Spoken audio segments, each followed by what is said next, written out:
Anny Williams grew up believing that home was supposed to be a place where people encouraged each other. Instead, every family gathering became another stage where her mother, Linda Williams, turned her into the family's favorite joke.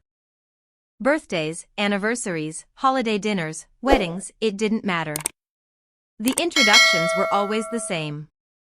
"This is my daughter, Anny," Linda would say with a smile that made everyone else laugh. "She's our family's biggest disappointment." The words never changed. Neither did the laughter. Her older sister, Claire, was a successful corporate attorney. Her younger brother, Ethan, had started a fast-growing real estate company before turning 30. Their achievements filled every conversation at family events. Anny, however, had chosen a different life. Instead of chasing a high-paying corporate career, she worked for a non-profit organization that helped women launch small businesses. The salary wasn't impressive, but every project she completed changed someone's life. To Linda, none of that mattered. "You'll never become successful helping strangers," she often reminded her daughter. Anny had stopped defending herself years ago. She simply smiled, finished her meal, and left whenever the conversation became unbearable. Although her family underestimated her, the people she worked with respected her deeply. She was known for solving problems calmly, treating everyone with kindness, and leading projects without seeking recognition. Her dedication eventually caught the attention of Anderson Global Foundation, one of the country's largest charitable organizations. Its founder, Victoria Anderson, had built an international business empire before dedicating her fortune to education and entrepreneurship. Victoria announced that she wanted to mentor a small leadership team for a new nationwide initiative. Hundreds of experienced professionals applied. Anny wasn't one of them. Her director secretly nominated her without saying a word. A week later, Anny received an invitation to attend the leadership program. She assumed it had been sent by mistake. During the first meeting, executives from billion-dollar companies filled the conference room. Many arrived with assistants, expensive suits, and polished presentations. Anny carried only a notebook. Victoria Anderson entered quietly without an entourage. Instead of introducing herself, she simply observed. She noticed who greeted the staff, who thanked the receptionist, who interrupted others, who listened. Most participants spent the meeting trying to impress the famous founder. Anny focused on helping everyone else.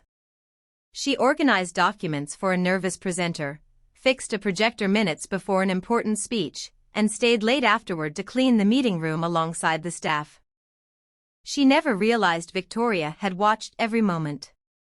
Over the next several months, the leadership program became more demanding. Every challenge revealed something about the participants. Some competed aggressively.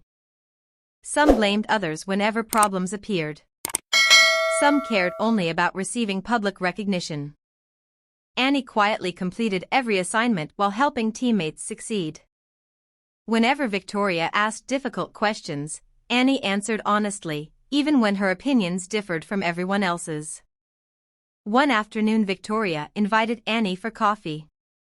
"You've never asked me for anything," Victoria said. Anny smiled. "I already have everything I need." Victoria raised an eyebrow. "Really?" "I have meaningful work, good friends, and the chance to help people build better lives. Money would be nice, but purpose matters more." Victoria remained silent for several moments. Few people spoke to her that honestly. Meanwhile, another family reunion arrived. As usual, Linda gathered relatives around the dining table. When distant cousins asked about Anny, Linda laughed loudly. "She's still working at that little non-profit. We all know she's the family disappointment." The room filled with uncomfortable laughter. Anny forced herself to smile.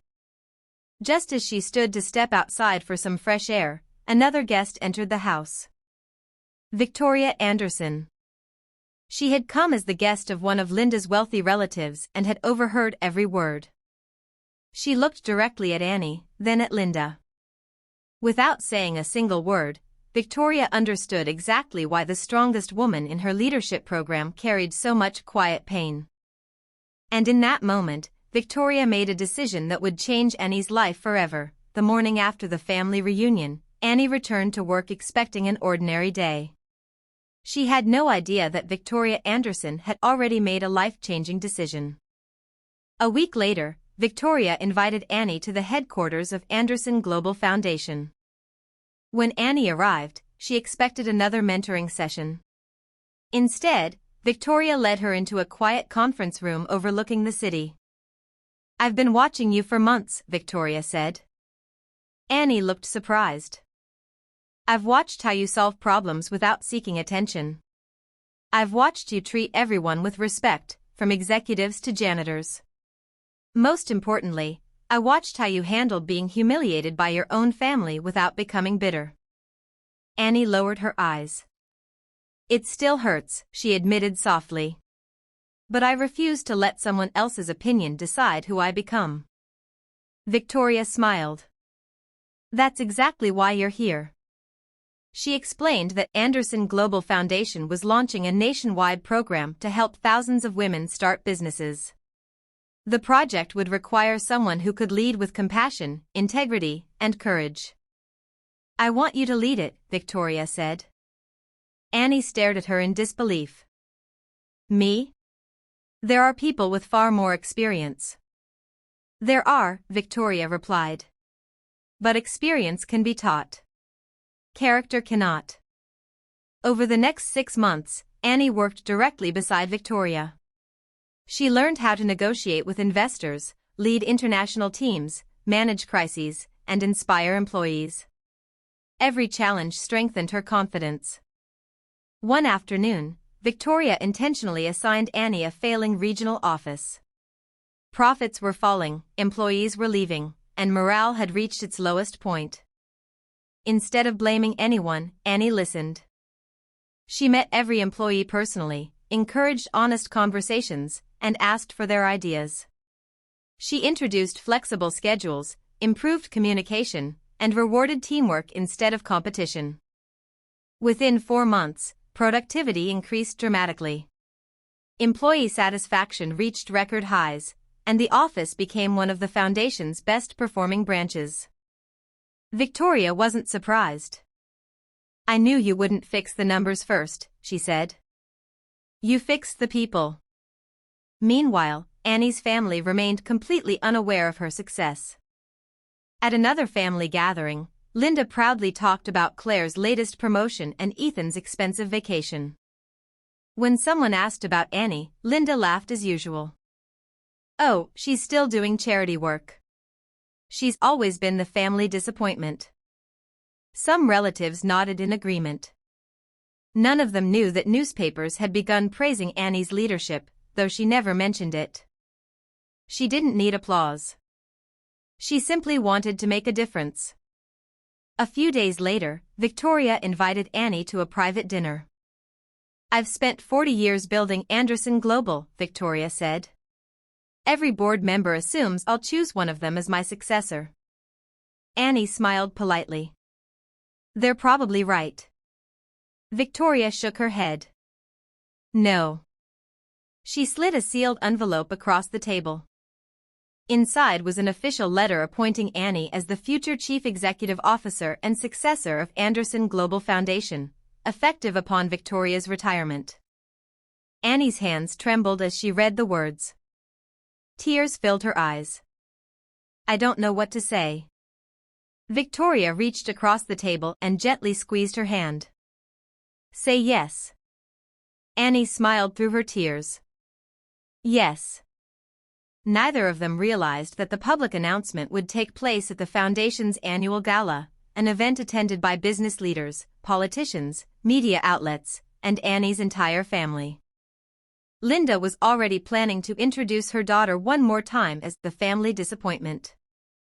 She had no idea that, within minutes, the entire room would witness a truth she had refused to see for years. The annual Anderson Global Foundation Gala was the most prestigious event of the year. Business leaders, entrepreneurs, philanthropists, and media outlets from across the country filled the grand ballroom. Crystal chandeliers sparkled overhead, while cameras flashed as guests arrived. Linda Williams couldn't stop smiling. She had been invited through a distant relative who served on one of the foundation's advisory committees. To her, it was another opportunity to network with successful people, and another chance to embarrass Annie.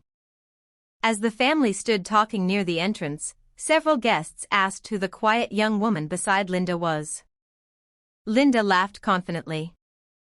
"This is my daughter, Annie." She paused dramatically before adding, "She's our family's disappointment." While everyone else became successful, she chose charity work. A few people forced polite smiles. Others looked uncomfortable. Annie simply lowered her eyes. She had heard those words so many times that they no longer surprised her. Before she could quietly walk away, the lights in the ballroom dimmed. A spotlight illuminated the stage. Victoria Anderson stepped to the podium, greeted by a standing ovation. "Good evening," she began. "Tonight we celebrate the people who prove that true leadership is measured not by wealth or titles, but by integrity, compassion, and service." The audience applauded. Victoria continued. "When I founded this organization 40 years ago, I believed I would someday find someone capable of carrying its mission into the future. For years I searched among executives, investors, and industry leaders." She paused and smiled. "But I found my successor where I least expected." A giant screen behind her displayed a photograph of Annie mentoring young women at the nonprofit. The audience turned toward Annie in surprise. Linda's smile instantly disappeared. Victoria continued, "This woman never sought recognition. She lifted others instead of herself. She treated every employee with dignity, solved impossible challenges with humility, and reminded me that character is the greatest qualification a leader can possess." The room erupted into applause. Victoria extended her hand toward Annie. "Please welcome the future president and chief executive officer of Anderson Global Foundation, Anny Williams." The applause grew even louder as everyone stood. Journalists rushed forward with cameras. Executives eagerly lined up to congratulate her. Several board members shook her hand with genuine admiration. Annie walked to the stage with tears in her eyes. Victoria embraced her warmly before handing her the official succession certificate. "You've earned this," Victoria whispered. Standing before hundreds of distinguished guests, Annie took a deep breath. "I spent many years believing I wasn't enough because I kept hearing it from the people I loved most," she said. "Eventually I realized that someone else's opinion doesn't define my future. Kindness, honesty, and perseverance always matter even when nobody notices." The audience responded with another standing ovation. Looking into the crowd, Annie saw her mother crying. After the ceremony ended, Linda slowly approached her daughter. For the first time in years, she couldn't find the right words. I'm so sorry," she whispered. "I spent years comparing you to everyone else instead of appreciating the incredible woman you had become." Annie looked at her mother for a long moment. "I can't erase the past," she said gently. "But I hope we can build something better from today." Linda broke down in tears and hugged her daughter tightly. Months later, under Annie's leadership, Anderson Global Foundation expanded its programs to help thousands of women launch businesses, earn financial independence, and transform their communities. The woman once introduced as the family disappointment became one of the nation's most respected leaders. And wherever Annie spoke, she ended every speech with the same message. Never let someone else's label become your identity. Your actions, not their words, will write your story.